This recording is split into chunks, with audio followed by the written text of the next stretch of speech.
ಫ್ಯಾಮಿಲಿಯ 1 ಕೋಟಿ ಹಣ ಕೊಟ್ಟಂತಹ ಸರಿತಾ ಮತ್ತು ವಿವೇಕ್ ಫ್ಯಾಮಿಲಿ. ಸೊ ಇದ್ರ ಬಗ್ಗೆ ನಿಮಗೆ ಕಂಪ್ಲೀಟ್ ಆಗಿ ಡೀಟೇಲ್ಸ್ ಬೇಕಂತಂದ್ರೆ ನನ್ನ ಚಾನಲ್ ಸಬ್ಸ್ಕ್ರೈಬ್ ಮಾಡ್ಕೊಳ್ಳಿ. ಹಾಗೆ ವಿಡಿಯೋ ಇರುತ್ತೆ ಅಂತ ಕೂಡ ಕಮೆಂಟ್ ಮಾಡಿ ತಿಳಿಸಿ. ವಿಡಿಯೋಗೆ ಒಂದು ಲೈಕ್ ಕೊಡೋದನ್ನ ದಯವಿಟ್ಟು ಮರೆಯಕ್ಕೆ ಹೋಗ್ಬಿಡಿ. ಹಾಗೆ ವಿಡಿಯೋನ ಕಂಪ್ಲೀಟ್ ಆಗಿ ಫಸ್ಟ್ ಇಂದ ಕೊನೆವರೆಗೂ ನೋಡಿ. ಸೊ ನೆಕ್ಸ್ಟ್ ಎಪಿಸೋಡ್ಗಾಗಿ ನನ್ನ ಪೇಜ್ ನ ಸಬ್ಸ್ಕ್ರೈಬ್ ಮಾಡ್ಕೊಳ್ಳಿ. ಸೊ ಇಲ್ಲಿ ಬಂದ್ಬಿಟ್ಟು ಗೌರಿ ಇದ್ದು ಬೆಳಿಗ್ಗೆ ವಿವೇಕಿನ ಎದ್ದಿರಲ್ಲ. ಸೊ ಅದಕ್ಕೆ ಕಾಫಿ ತಗೊಂಬಂದು ಇಟ್ಬಿಟ್ಟು ಅವನ ಮೊಬೈಲ್ ಅಲ್ಲಿ ಅಲಾರಾಮ್ ನ ಸೆಟ್ ಮಾಡಿ ಇಟ್ಬಿಟ್ಟು ಹೋಗ್ತಾಳೆ. 1 or 2 minutes ವೇರಿಯೇಷನ್ ಅಲ್ಲಿ ಕಾಫಿ ಇಟ್ಬಿಟ್ಟು ಅಲಾರಾಮ್ ಸೆಟ್ ಮಾಡ್ಬಿಟ್ಟು ಹೋಗ್ತಾಳೆ. ಗೌರಿ ಆ ಕಡೆ ಹೋದ ತಕ್ಷಣ ಅಲಾರಾಮ್ ಪಡ್ಕೊಳಕ್ ಸ್ಟಾರ್ಟ್ ಮಾಡುತ್ತೆ. ಆಮೇಲೆ ವಿವೇಕ್ ಎದ್ಬಿಟ್ಟು ಅಲಾರಾಮ್ ಆಫ್ ಮಾಡಿ ನೋಡ್ಬಿಟ್ಟು ಮತ್ತೆ 1-2 minutes ಮಲ್ಕೊಳ್ಳೋದಕ್ಕೆ ಟ್ರೈ ಮಾಡ್ತಾನೆ. ಸೊ ಅದಾದ್ಮೇಲೆ ಅವನು ಯೋಚನೆ ಮಾಡೋದಕ್ಕೆ ಸ್ಟಾರ್ಟ್ ಮಾಡ್ತಾನೆ. ನನ್ನ ಮೊಬೈಲ್ ಅಲ್ಲಿ ಅಲಾರಾಮ್ ಇಟ್ಟಿದ್ಯಾರು, ಏನಿದು, ಏನ್ ನಡೀತಾ ಇದೆ ಇಲ್ಲ ಅಂತ ಹೇಳ್ಬಿಟ್ಟು ಆಮೇಲೆ ಯೋಚನೆ ಮಾಡೋದಕ್ಕೆ ಸ್ಟಾರ್ಟ್ ಮಾಡ್ತಾನೆ. ಸೊ ಅದಾದ್ಮೇಲೆ ಎದ್ಬಿಟ್ಟು ನೋಡ್ತಾನೆ, ಕಣ್ಬಿಟ್ಬಿಟ್ಟು ನೋಡ್ತಾನೆ. ಸೊ ಅವ್ನ್ ಬೆಡ್ ಪಕ್ಕದಲ್ಲಿ ಬೆಡ್ ಕಾಫಿ ಆಲ್ರೆಡಿ ರೆಡಿ ಇರುತ್ತೆ. ಅದನ್ನ ನೋಡ್ಬಿಟ್ಟು ಏನಿದು, ನನ್ನ ಲೈಫಲ್ಲಿ ಏನೇನೋ ನಡೀತಾ ಇದೆ, ಯಾರು ತಗೊಂಬಂದು ಇಟ್ಟಿದ್ದು ಅಂತ ಹೇಳ್ಬಿಟ್ಟು ಯೋಚನೆ ಮಾಡ್ಕೊಂಡು ಕೂತಿರ್ತಾನೆ. ಸೊ ಅದಾದ್ಮೇಲೆ ಟೈಮ್ ವೇಸ್ಟ್ ಮಾಡೋದ್ ಬೇಡ, ಆಲ್ರೆಡಿ ಬೆಳಗ್ಗೆ ಲೇಟ್ ಆಯ್ತು, ನಾನು ಆಫೀಸಿಗೆ ರೆಡಿ ಆಗ್ಬೇಕು ಅಂತ ಹೇಳ್ಬಿಟ್ಟು ಕಾಫಿ ಎಲ್ಲ ಕುಡಿದ್ಬಿಟ್ಟು ರೆಡಿ ಆಗ್ಲಿಕ್ಕೆ ಅಂತ ಹೇಳ್ಬಿಟ್ಟು ಹೋಗ್ತಾನೆ. ಸೊ ಅದಾದ್ಮೇಲೆ ಕಾಫಿ ಎಲ್ಲ ಕುಡ್ದಾಗ ಮೈಂಡ್ ಒಂಥರ ಫ್ರೆಶ್ ಆಗುತ್ತೆ. ಆಮೇಲೆ ಯೋಚನೆ ಮಾಡ್ತಾ ಇರ್ತಾನೆ, ಯಾರು ಇದೆಲ್ಲ ಮಾಡ್ತಾ ಇರೋದು, ಏನ್ ನಡೀತಾ ಇದೆ ನನ್ನ ಲೈಫಲ್ಲಿ ಅಂತ ಹೇಳ್ಬಿಟ್ಟು ಮತ್ತೆ ಕಾಫಿ ಕೊಡ್ಬಿಟ್ಟು ಬಾತ್ರೂಮಿಗೆ ಬ್ರಷ್ ಮಾಡೋಣ ಅಂತ ಹೋಗ್ತಾನೆ. ಬ್ರಷ್ ಪೇಸ್ಟು ಎಲ್ಲಾನು ಕಂಪ್ಲೀಟ್ ಆಗಿ ರೆಡಿ ಆಗಿರುತ್ತೆ. ಅದನ್ನ ನೋಡ್ಬಿಟ್ಟು ಮತ್ತೆ ಶಾಕ್ ಆಗ್ತಾನೆ.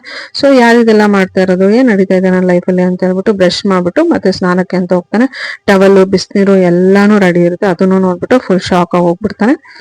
ಸೊ ಏನ್ ನಡೀತಾ ಇದೆ ಅಂತ ಹೇಳ್ಬಿಟ್ಟು ಯೋಚನೆ ಮಾಡ್ಕೊಂಡು ಸ್ನಾನ ಎಲ್ಲ ಮುಗಿಸ್ಕೊಂಡು ಮತ್ತೆ ಆಚೆ ಬಂದು ನೋಡ್ತಾನೆ. ಒಂದು ಅವತ್ತಿನ ಡ್ರೆಸ್ ಔಟ್ಫಿಟ್ ಫುಲ್ ರೆಡಿ ಇರುತ್ತೆ. ಸೊ ಅದನ್ನ ನೋಡ್ಬಿಟ್ಟು ಅನ್ಕೋತಾನೆ, ಇದೆಲ್ಲ ಮಾಡ್ತಾ ಇರೋದು ಪುಣ್ಯವತಿನೇ.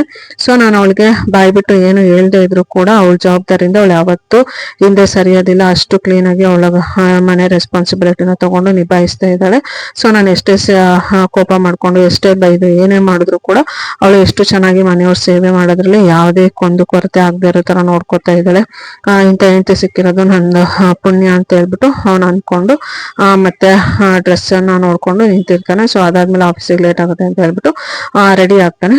ರೆಡಿ ಆಗಿ ಎಲ್ಲ ಆದ್ಮೇಲೆ ರೆಡಿ ಆಗ್ತಾ ಇರ್ತಾನೆ. ಸೊ ಗೌರಿ ಕೆಳಗಡೆ ನಿಂತ್ಕೊಂಡು ವೆಯ್ಟ್ ಮಾಡ್ತಾ ಇರ್ತಾಳೆ, ಇನ್ನೂ ಬಂದಿಲ್ಲ, ಯಾಕೆ ಇಷ್ಟು ಲೇಟ್ ಮಾಡ್ತಾ ಇದ್ದಾರೆ ಅಂತ ಹೇಳ್ಬಿಟ್ಟು ಕೆಳಗಡೆಯಿಂದ ಗೌರಿ ಇದ್ಬಿಟ್ಟು ನಿಂತ್ಕೊಂಡು ವೆಯ್ಟ್ ಮಾಡ್ತಾ ಇರ್ತಾಳೆ. ಯಾಕೆ ಬರ್ಲಿಲ್ಲ ಇವ್ರೇನು, ಯಾಕೆ ಬಂದಿಲ್ಲ ಅಂತ ಹೇಳ್ಬಿಟ್ಟು ಅದನ್ನ ಅಬ್ಸರ್ವ್ ಮಾಡಿದಂತ ಆಶಾ, ಯಾಕಮ್ಮ ಗೌರಿ ಈ ತರ ಮೇಲೆ ಕೆಳಗೆ ನೋಡ್ಕೊಂಡು ಸುಮ್ನೆ ಅಡ್ಡಾಡ್ತಾ ಇದೆ, ಏನಾಗಿದೆ, ಏನಾಯ್ತು, ಯಾರು ಬರ್ಬೇಕಿತ್ತು, ಯಾರಿಗೆ ವೆಯ್ಟ್ ಮಾಡ್ತಾ ಇದೆಯಾ ಅಂತ ಹೇಳ್ಬಿಟ್ಟು ಆಶಾ ಈ ಕಡೆ ಕಾಮಿಡಿ ಮಾಡೋ ತರ ಕಾಮಿಡಿ ಮಾಡ್ತಾಳೆ. ಅದಕ್ಕೆ ಗೌರಿ ಇದ್ಬಿಟ್ಟು ಏನಿಲ್ಲ ಅತ್ತೆ ಅಂತ ಹೇಳ್ಬಿಟ್ಟು ಹೇಳಿ ಸುಮ್ನೆ ಮಾಡ್ತಾಳೆ. ಸೊ ಗೌರಿ ಯಾವ್ದಕ್ಕೋಸ್ಕರ ಇಷ್ಟು ತಳಮಳ ಪಡ್ತಾ ಇದ್ದಾಳೆ. ಸರಿತಾ ಏನಕ್ಕೂ ತಲೆ ಕೆಡಿಸ್ಕೊಳ್ಳಲ್ಲ, ಸುಮ್ನೆ ಇರ್ತಾಳೆ.